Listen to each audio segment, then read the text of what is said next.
அண்ணாவுடைய பேர் இல்லாம தமிழ்நாடு அரசியல் வந்து 57 காலமா இல்ல. ஆனா இப்ப புதுசா கட்சி ஆரம்பிச்சிருக்காங்கன்னா வெறும் பிம்பத்தை மட்டும் வச்சு அண்ணாவுடைய பேரை மட்டும் வச்சு அரசியல் பண்றாங்கிற விமர்சனம் இருக்கு. அது நீங்க எப்படி பாக்குறீங்க ஒரு அண்ணாவுடைய மாணவனா? அண்ணா அவர்கள் தன்னை விமர்சித்தவர்கள் வசைபாடியவர்களை கூட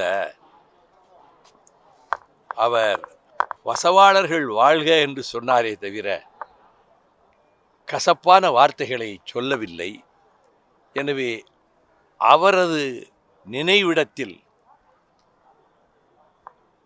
அவரை பற்றியோ திராவிட இயக்கத்தை பற்றிய விமர்சனங்களுக்கு அவர்கள் பாணியிலே பதில் சொல்ல நான் தயாராக இல்லை. மொழிப்போர் இப்போது மொழியை பற்றி பேசக்கூடிய இந்த காலகட்டத்தில் அதிகமாக பேசுறாங்க. மொழியுடைய உரிமைக்காக பேசக்கூடிய சூழல் இன்ன வரையும் இருக்குன்னு நினைக்கிறீங்களா நீங்க? நான் மிகுந்த சமீப காலத்திலே நான் மனதிலே நிறைவு கொண்டது நேற்றுத்தான்.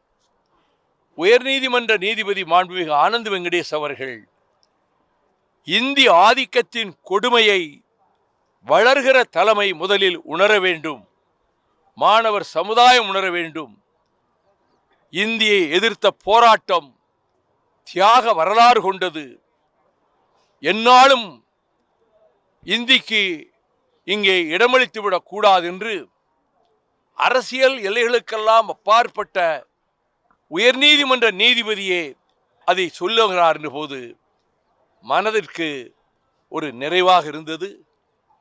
இப்பொழுது உணர்ச்சி இந்திய ஆதிக்கத்தை சமஸ்கிருதத்தை திணிக்க முயலுகின்ற முயற்சிகளை எதிர்க்க வேண்டியது, தகர்க்க வேண்டியது, முன்னெடுக்கும் அனைத்து முனைப்புகளையும் முறியடித்து காட்ட வேண்டியது திராவிட இயக்க தோழர்கள் வீரர்களினுடைய தலையாய கடமை என்று நான் கருதுகிறேன்.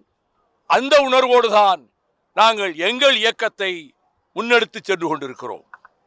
செய்திகளை உடனுக்குடன் தெரிந்து கொள்ள கீழ்கண்ட கேபிள் மற்றும் டிடிஎச் நெட்வொர்க்குகளில் எம்நாடு செய்தி தொலைக்காட்சியை காணுங்கள்.